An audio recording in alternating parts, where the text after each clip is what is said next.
Hello friends, welcome to my channel. तो friends, क्या आप जानते हैं कि एक छोटा सा जो कॉमा है वो आपकी तकदीर बदल सकता है। या तो वो उसे बना सकता है और भी बेहतरीन, या तो उसे वो बर्बाद कर सकता है। आइए जानते हैं कैसे। आज का वीडियो प्लीज बहुत ही ध्यान से देखना, क्योंकि ये समझना बहुत ज्यादा जरूरी है। आप जब भी अपने प्रॉपर्टी पेपर्स रीड करते हैं या कोई भी इंपॉर्टेंट डॉक्यूमेंट्स, उसमें कॉमा का प्लेसमेंट किस तरह से है, कॉमा कहाँ है, क्यों है, उसे जानना बहुत जरूरी है। उसका क्या मतलब निकलता है, उसे समझना बहुत जरूरी है फ्रेंड्स। ओके, तो मेरे साथ बने रहिए एंड तक वीडियो के, और मैं आपको समझाऊंगी कि कॉमा का होना और कॉमा का नहीं होना, उससे जमीन आसमान का कितना फर्क पड़ जाता है, वो हम जानेंगे। चलिए फ्रेंड्स, तो आप देख रहे हैं कि आपके सामने स्क्रीन पे एक सेंटेंस है, एक ही सेंटेंस है, और वो दोनों सेंटेंस में केवल एक ही अंतर है, और वो अंतर है कॉमा का। सेकेंड सेंटेंस में अगर आप देखोगे तो आपको एंड से पहले कॉमा दिखाई दे रहा है, और पहले सेंटेंस में देयर इज नो कॉमा, यहाँ पे कोई कॉमा नहीं है एंड से पहले।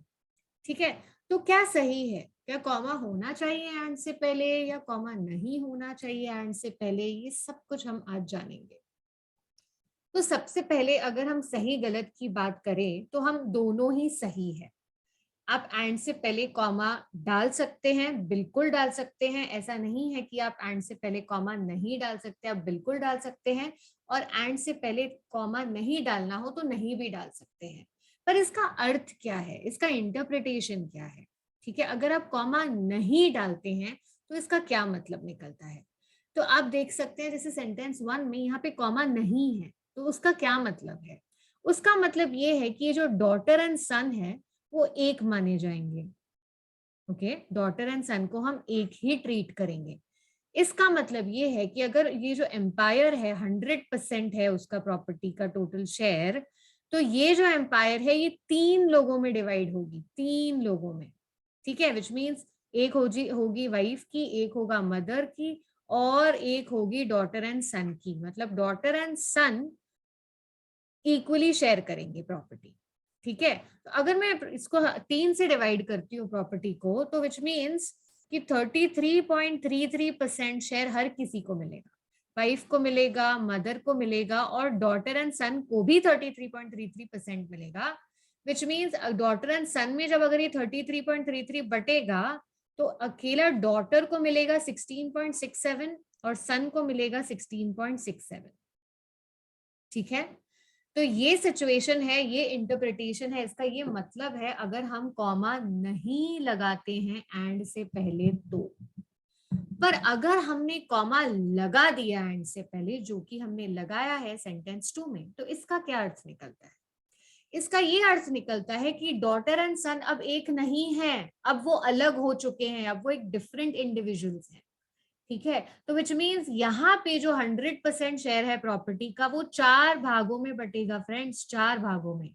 मतलब वाइफ को 25% मिलेगा, मदर को 25% मिलेगा, डॉटर को 25% मिलेगा, और सन को भी 25% मिलेगा। तो देखिए, कॉमा जब नहीं था तब डॉटर एंड सन को मिल रहा था 16.67% की भागीदारी। अब कॉमा जब आ गया तो डॉटर एंड सन को मिल रही है 25% की भागीदारी। देखिए कितना अंतर है। इसीलिए मैंने कहा कि कॉमा जो है आपकी जिंदगी बदल सकता है, या तो वो उसे बहुत बेहतरीन कर सकता है, या तो आपको वो बर्बाद भी कर सकता है। इसलिए इसको जानना बहुत जरूरी है फ्रेंड्स। चलिए दूसरे सेंटेंस की तरफ आगे बढ़ते हैं। खैर, दूसरे सेंटेंस के आगे तक बढ़ने से पहले मुझे आपको ये बताना है कि एंड से पहले कॉमा लगता है। ज्यादातर बच्चों को मैं बहुत कंफ्यूज देखती हूँ, उनको ये सिखाया गया है कि एंड से पहले कॉमा नहीं लगता। जी दोस्तों, एंड से पहले कॉमा बिल्कुल लगता है, और इस कॉमा का नाम है, इस कॉमा का नाम है ऑक्सफोर्ड कॉमा। और ये कॉमा को इंट्रोड्यूस किसने किया है जानते हैं? ये कॉमा को ऑक्सफोर्ड यूनिवर्सिटी ने खुद इंट्रोड्यूस किया है। और क्यों इंट्रोड्यूस किया है? इसीलिए यही यही ये फर्क आपने देख लिया ना, कॉमा जब था तब क्या था, क्या हुआ और कॉमा जब नहीं था तब क्या हुआ। यही फर्क को रिजॉल्व करने के लिए, यही चीज को रिजॉल्व करने के लिए ये कॉमा को ऑक्सफोर्ड यूनिवर्सिटी में कुछ ही साल पहले इंट्रोड्यूस किया है फ्रेंड्स।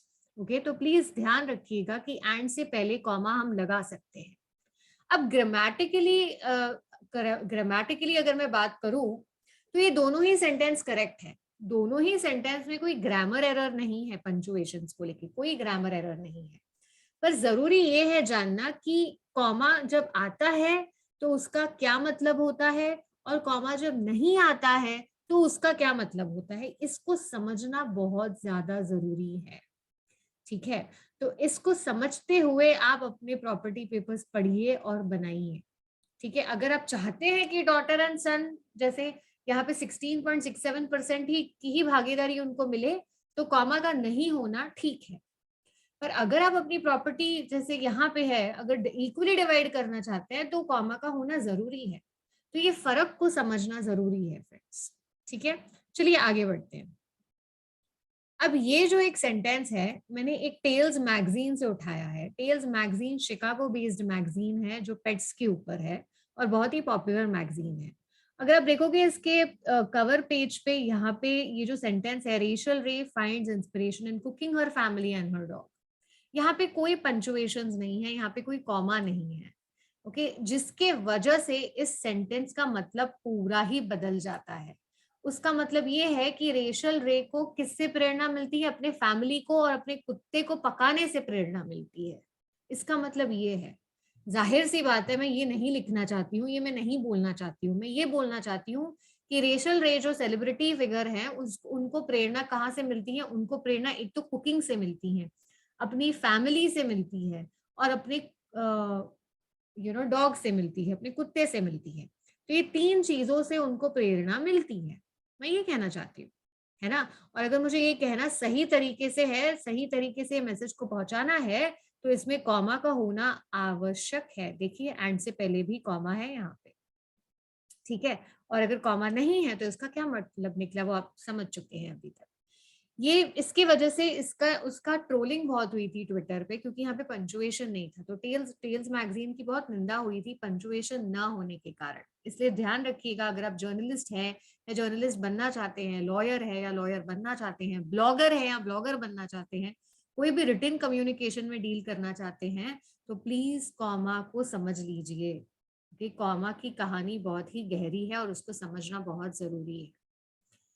आगे बढ़ते हैं तीसरे सेंटेंस की तरफ फ्रेंड्स। ओके, आप देख सकते हैं यहाँ पे एक ही सेंटेंस है और कॉमा का प्लेसमेंट अलग है। खाली पहले में एंड से पहले कॉमा नहीं है और दूसरे में एंड से पहले कॉमा है, बाकी सब कुछ सेम है। अब जब कॉमा नहीं है तो मैं हस्बैंड एंड डॉग को एक ही कंसिडर करूंगी, जो बहुत ही अनफेयर है और जो बहुत ही बड़े मजाक की बात है कि हस्बैंड और डॉग में कोई डिफरेंस नहीं है। इसका मतलब ये है, पर जाहिर सी बात है हस्बैंड और डॉग में जमीन आसमान का डिफरेंस है फ्रेंड्स, जमीन आसमान का। इसलिए मैं उसको एक ट्रेट नहीं कर सकती हूँ मेरे सेंटेंस में, मुझे उनको अलग बताना होगा। और वो अलग बताने के लिए मेरे लिए यहाँ पे कॉमा होना बहुत जरूरी है, जिसे हम ऑक्सफोर्ड कॉमा के नाम से जान चुके हैं। ठीक है, तो बस यही फर्क है। अगर कॉमा ना हो तो हस्बैंड एंड डॉग एक गिने जाएंगे, और अगर कॉमा है तो हस्बैंड एंड डॉग अलग गिने जाएंगे। जो होना चाहिए वो अलग है तो अलग ही गिने जाने चाहिए। ठीक है फ्रेंड्स, चलिए आगे बढ़ते हैं।